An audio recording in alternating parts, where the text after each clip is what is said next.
Welcome to Lesson 3 of looking at Internet and Web Fundamentals.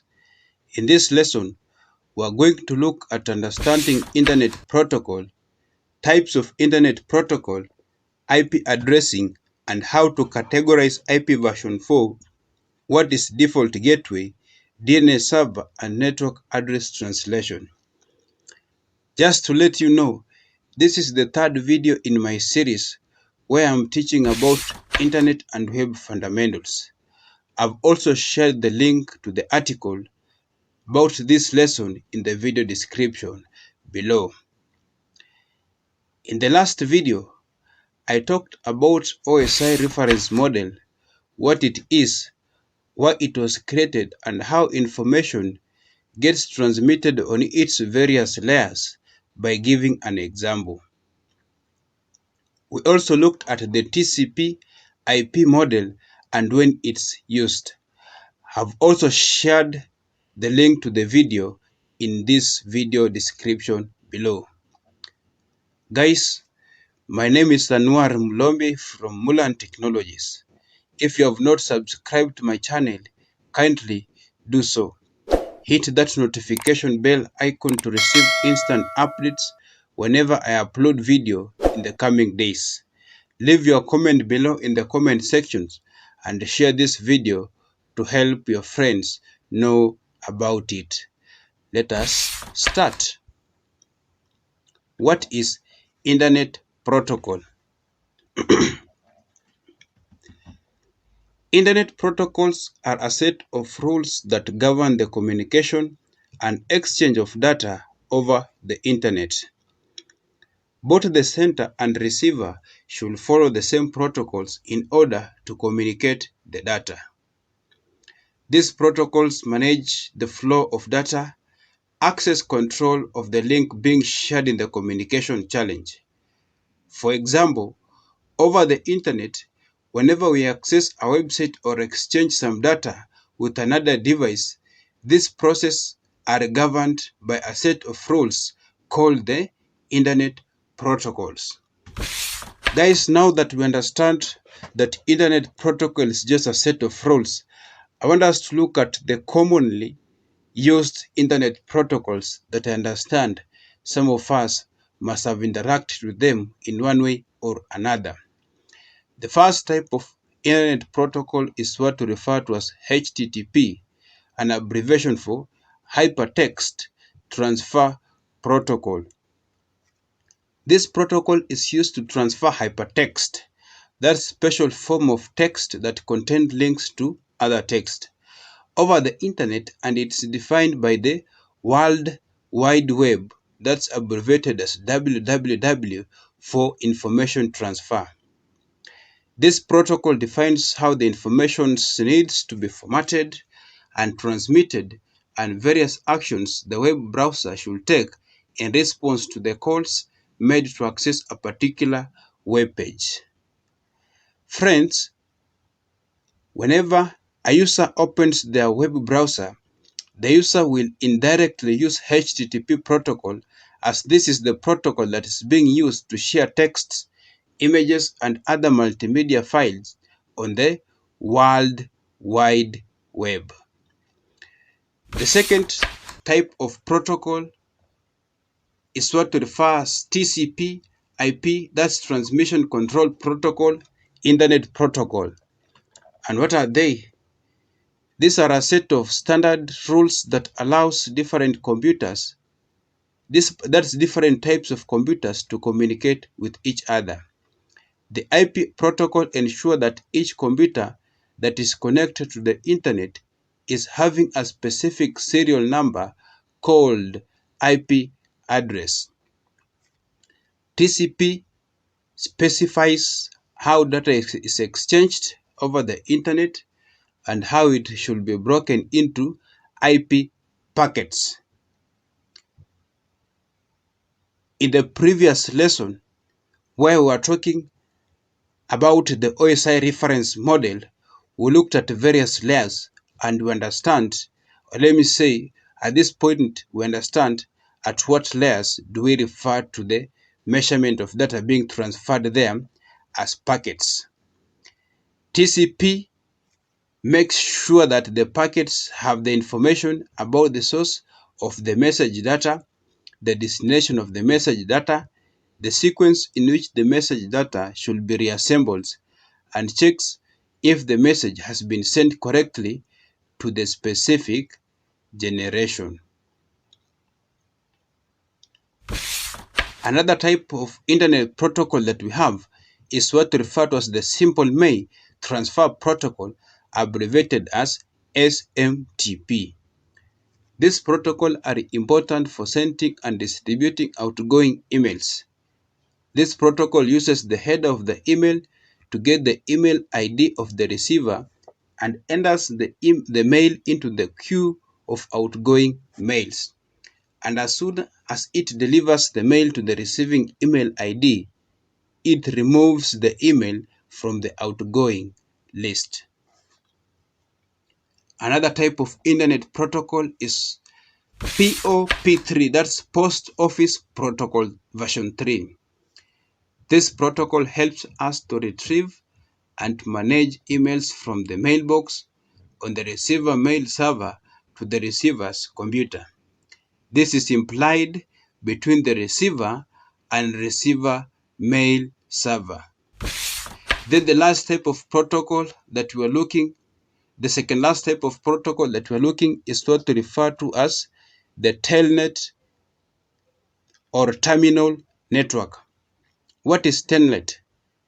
Telnet is a standard TCP/IP protocol used for virtual terminal services that enables one local machine to connect with another.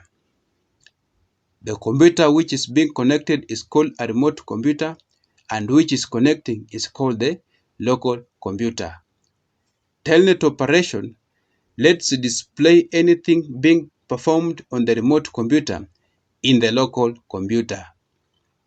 This operates on the client-server principle that we looked in our first lesson, where I talked about network, the fundamentals of network. The local computers uses the telnet client program, whereas the remote computer uses the telnet server program. Then the last type of TCP/IP protocol that I'm looking today is what we refer to as the file transfer protocol. The last protocol that I'm looking today is what I refer to as file transfer protocol, abbreviated as FTP. This protocol is used for transmitting files or transferring files from one system to the other. This works on a client-server model. When a machine requests for the files from another machine, the FTP sets up a connection between the two and authenticates each other using their ID and password. And the desired file transfer takes place between the machines. So, what is IPv4 address? An IP address is a unique 32-bit strings of numbers separated by periods assigned to every device connected to a network that uses the Internet Protocol for communication.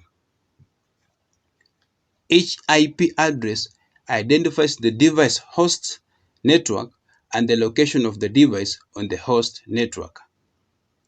Guys, when device sends data to another, the data includes a header that includes the IP address of the sending device and the IP address of the destination device.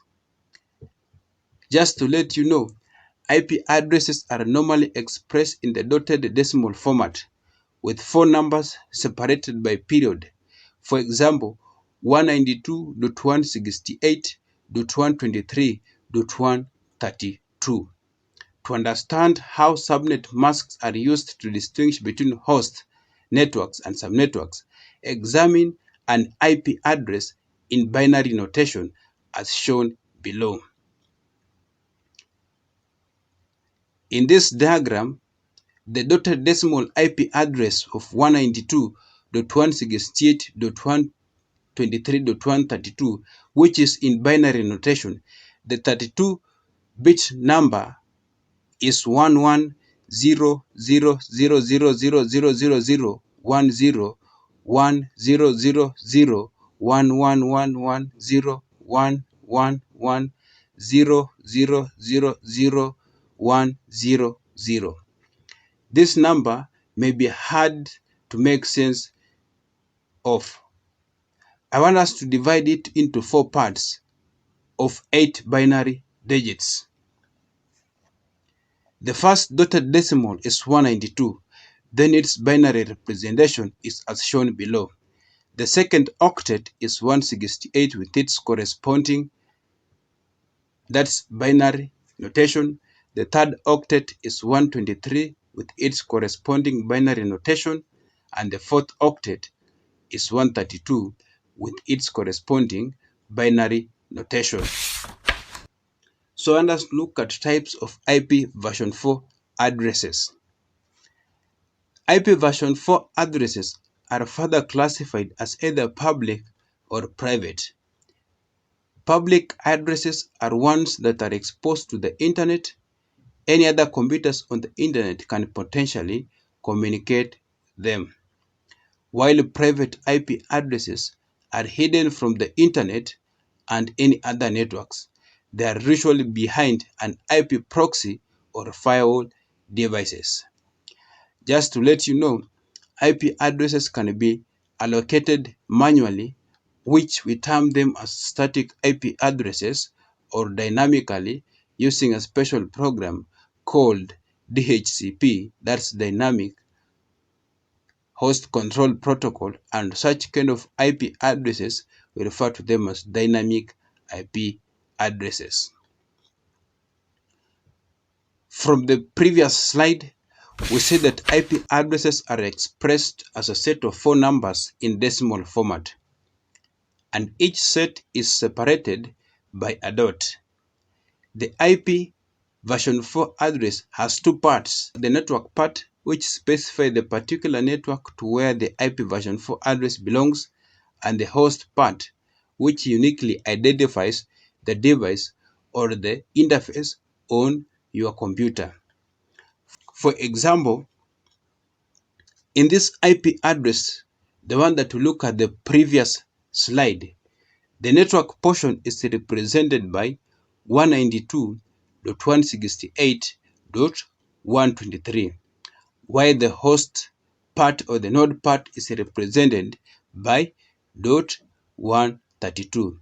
A subnet mask is used to identify these parts. That one said, I want us to look at how we can categorize IPv4 addresses. Internet addresses are allocated by the Internet. That's the organization that administers the internet. IP addresses are divided into classes. The most common of them are classes A, B, and C. Classes D and E exist but aren't used by end users. Each of the address classes has a different default subnet mask. You can identify the class of an IP address by looking at its first octet. The subnet mask is used by the TCP/IP protocol to determine whether a host is on the local subnet or on a remote network. Following are the ranges of class A, B, and C IP addresses, each with their default subnet mask, the network/node portion, number of networks, and usable addresses. So I want you to take time and look at this table where we're having the 3 classes of IP addresses, class A, B, C, with their corresponding octet IP range, the default subnet mask, the network and node portions, the total number of networks, and the total number of usable addresses. Just by looking at this table, we can be able to see the following. A class A network uses a default subnet mask of 255.0 10.0.0 and have a 0 to 127 as their first octet. For example, the address 10.52.36.11 is a class A address. Its first octet is 0, which is between 1 and 126 inclusive. Class B networks use a default subnet mask of 255.255.0.0 and have a 128 to 191 as their first octet. An address such as 172.16.52.63 is a class B address example. Its first octet is 172, which is between 128 and 191 inclusive. Class C network use a default subnet mask of 255.255.255.0 and have a 192 to 223 as their first octet. The address 192.168.123.132 is a class C address. Its first octet is 192, which is between 192 and 223 inclusive. Guys, there's a lot you can learn from the whole field of IT and subnetting, especially for those guys who want to venture so much deep into the field of networking. So you can do your own research and do your own further studies about this topic. I cannot cover everything in this single lesson where I'm only talking about the fundamental of internet protocol. Just to let you know, a class A network addresses are used by the government, ISPs, big corporations, and large universities. Class B network addresses are used by mid-sized companies and small ISPs. Class C network addresses are used by small offices and home offices. What is default gateway? The default gateway is the first IP address of the device that a client computers will look for when attempting to gain access outside the local area network. This device could be a router, firewall, server, or other similar device. It's the device that grants access to the internet or other networks. This device address is on the same network as the client. For example, if the client is 192.168.50.2, the gateway might be 192.168.50.1. What is domain name system? The domain name system, abbreviated as DNS, is a naming database in which internet domain names are located and translated into IP addresses. The domain name system maps the name people use to locate a website to the IP address that computer uses to locate that website. For example, if someone types google.com into web browser, a server behind the scenes maps that name to corresponding IP address. An IP address is in similar structure to 203.0.113.72. Therefore, from the definition of domain name system, we can therefore conclude that a DNS server is the server or computer that resolves DNS addresses to IP addresses. This could be a Windows server or an all-in-one multifunction network device. It just depends on the network environment. I want us to see how we can configure IP address to your machine. I'm using Windows 10 so if you're using Windows 10, what are you going to do? Just go to your taskbar, then at this icon, you right click on it, click on Open Network and Internet Settings, go to Change Adapter Options, Then once you have clicked on change adapter options, you'll be able to see a set of adapters for your internet connections into your computer. For instance, I'm not connected to any wired network. I'm only connected to my home Wi-Fi, that is Mulan. So if you are connected to a LAN network and you want to assign a static IP address, you will click on the Ethernet adapter, go to properties. Once you go to properties, you will go to IPv4, then click on the properties.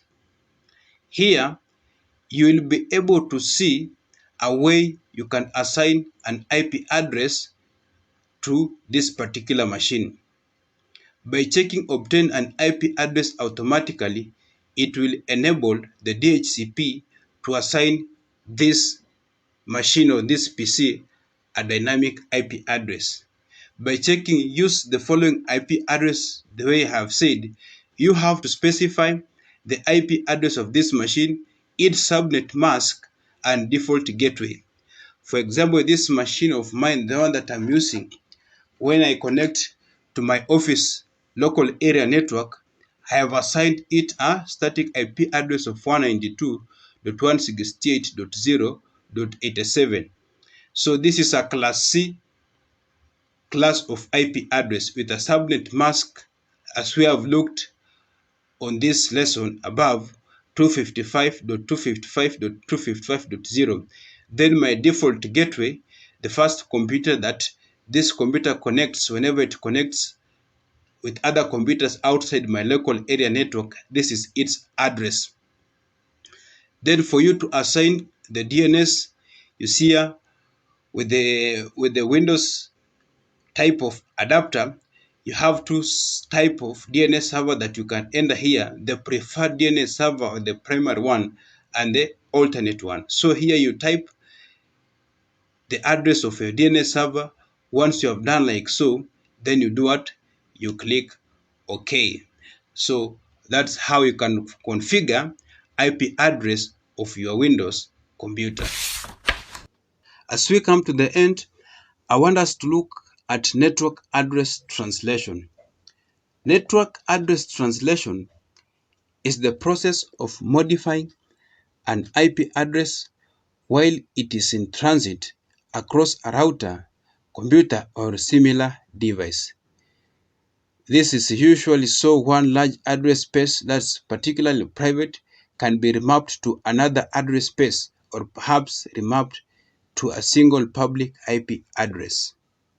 This process is also known as IP masquerading, and it was originally implemented due to the problem of IPv4 addresses exhaustion. Today, network address translation hides a person's private internal IP address, making it more secure.